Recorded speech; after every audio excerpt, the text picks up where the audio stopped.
E aí, amigas, tudo bem com vocês? Bem-vindas a mais um vídeo desse canal. Eu retirei ele das cinzas e voltei a gravar aqui pra vocês. Você que não me segue ainda lá no Instagram, lá eu sou mais ativa do que aqui, tá? Eu prometo. Vão lá, me sigam, porque eu tenho compartilhado muito sobre feminilidade, relacionamento, casamento, vida com Deus. E eu quero muito abençoar a sua vida.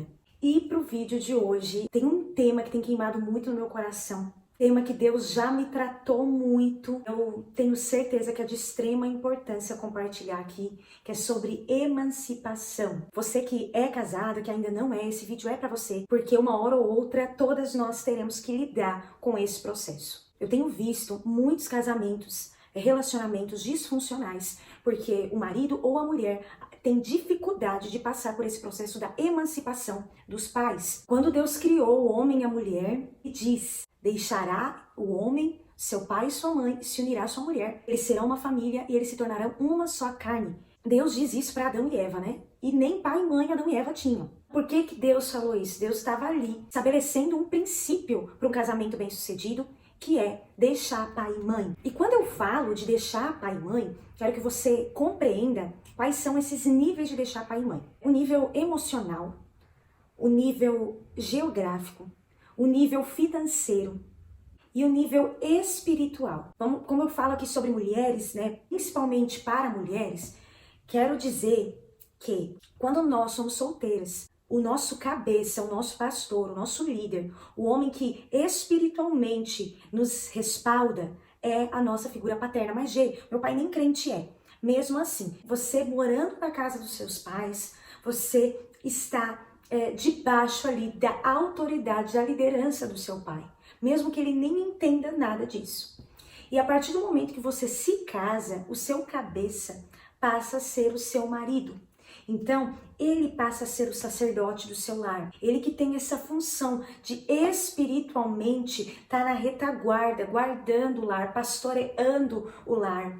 Sabe? O que um pastor faz? Ele cuida das suas ovelhas, ele cuida do seu rebanho, ele impede que os lobos e os leões e os ursos e os inimigos venham contra o seu rebanho. Espiritualmente, o marido, o sacerdote do lar, ele vai ter essa função de buscar do Senhor, claro que a mulher também, mas nós estamos falando aqui que o homem, ele tem uma missão.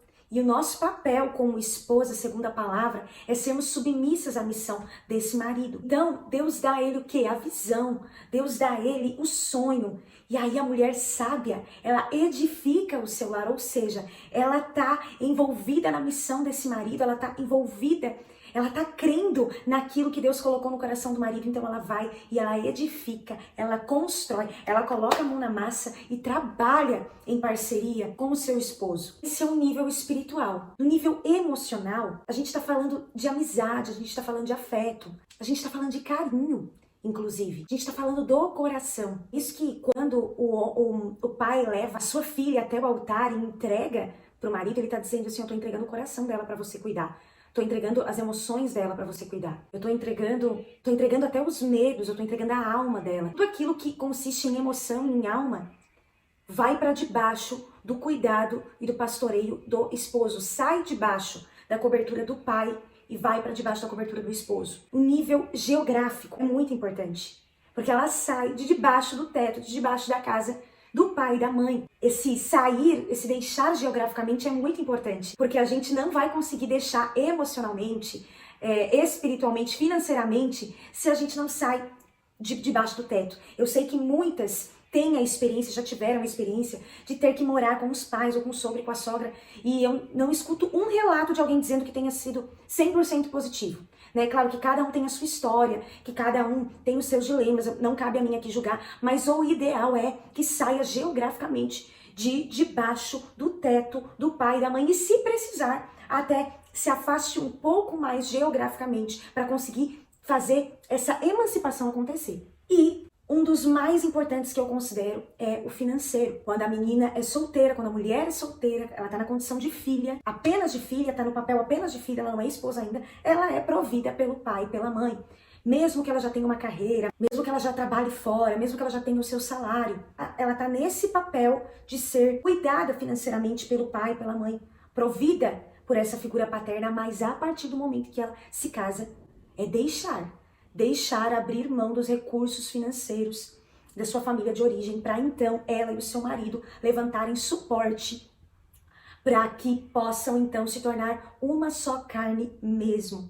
Ser provida pelo esposo é tão importante para auxiliar essa mulher no processo de honrar o seu marido. Esse homem se vê como o provedor do lar, o principal cuidador do lar, a masculinidade dele ser construída e para essa mulher olhar para esse esposo e admirá-lo e honrá-lo e ver força nele. Então assim, o que eu percebo hoje? Muitas vezes essa filha, esse filho vem de famílias disfuncionais. Então vem de uma família onde essa menina sempre foi muito amiga da mãe, muito companheira da mãe. Era essa mãe ela para tudo. E aí ela entra para dentro do casamento e ela não consegue abrir o coração para o marido. Ela vive correndo para a mãe. Esse esposo e essa sogra, eles acabam entrando numa competição pelo coração da esposa. Essa esposa poderia gerar tanta afinidade com esse marido ao compartilhar seus segredos, ao abrir suas emoções, seus medos, seus dilemas, mas no primeiro problema que acontece, ela recorre à mãe. Ou às vezes pode acontecer desse filho, que hoje é um marido, a vida inteira dele, ele foi uma peça muito fundamental no casamento dos pais. Então, ele vem de um lar onde o pai era omisso, e essa mãe pegou esse filho como um esposo emocional, e quando ele vai para dentro do casamento, essa sogra se sente ameaçada. Então ela vive puxando esse filho novamente, esse núcleo familiar, porque ela se recusa a ver o seu filho como uma flecha. A Bíblia diz que os filhos são flechas, né? Uma das dificuldades hoje da emancipação a acontecer é que os pais não veem seus filhos como flechas, eles não enviam seus filhos, eles não gostam de enviar seus filhos, eles querem manter seus filhos naquele núcleo familiar, mas não tem como mantê-lo naquele núcleo familiar se o propósito de Deus para ele é ele constituir a sua família. Vocês entendem isso? Tá fazendo sentido isso para vocês? Então muitos pais têm essa dificuldade de enxergar seus filhos como adultos, de enxergar seus filhos como homem, como mulher. E deixa eu dizer uma coisa para você, mulher aqui, esposa, você que quer se casar ou você que já é casada. Pra gente se tornar uma mulher, a gente vai ter que deixar as coisas de menina. A gente vai ter que abrir mão de alguns privilégios de filha. Eu sei, você sabe que o seu pai e sua mãe, se você for correr lá na porta da casa deles pedir um dinheiro emprestado, alguma coisa, ou você for lá só comentar alguma coisa que tá faltando dentro da sua casa, que você queria muito ter, que você queria muito comprar, você sabe que o seu pai e sua mãe não vão medir esforço para fazer a sua vontade, para te ver feliz, você sabe que eles têm condições, mas será que isso é sábio a se fazer? Será que isso não vai atrapalhar o processo de emancipação seu e do seu marido, para que vocês possam romper? Quem sabe você é uma mulher que durante toda a sua infância e adolescência, sua mãe era uma mulher assim, voltada para coisas infantis, desleixada como esposa, como mãe, e você teve que assumir esse papel de ser mãe dos seus irmãos, por exemplo. A partir do momento que você se casa, você vai sentir uma necessidade de constantemente estar voltando geograficamente, emocionalmente, para o lar do seu pai e da sua mãe, porque a vida inteira você foi a mãe emocional daquela casa. Então você se preocupa com seu pai, você se preocupa com a sua mãe, você se preocupa com os seus irmãos, você se preocupa com como está acontecendo a dinâmica familiar da sua família de origem sem você. E aí você abre mão de cultivar o seu casamento, o seu relacionamento. Seu esposo é esse homem que constantemente está suprindo os pais dele financeiramente. Quem sabe isso é uma coisa que te incomoda muito, porque quem sabe a sua sogra vive chamando vocês para ir na casa dela constantemente, toda semana. Você sente que está perdendo a sua privacidade, que vocês não estão conseguindo romper, que vocês não estão conseguindo cortar o cordão umbilical, que tem alguma coisa no casamento de vocês que não está fluindo. Eu passei por uma situação semelhante, porque eu tinha 1 ano de casada quando meu irmão faleceu, e aí eu e meu marido, a gente se desdobrou em 10 para cuidar emocionalmente do meu pai, da minha mãe, dos meus sobrinhos, da minha família, da igreja que os meus pais pastoreiam. E a gente viveu alguns meses geograficamente muito amontoados com a minha família.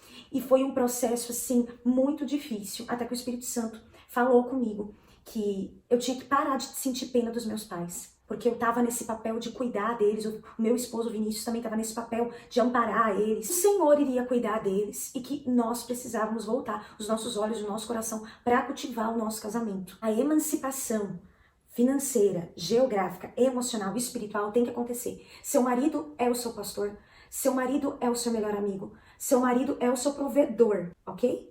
Porque se você quer ter um casamento abençoado, você tem que olhar para a palavra, você tem que olhar para aquilo que Deus diz, e Deus diz: deixar pai e mãe.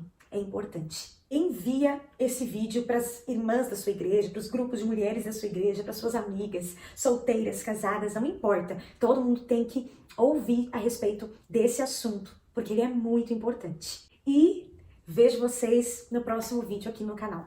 Beijo!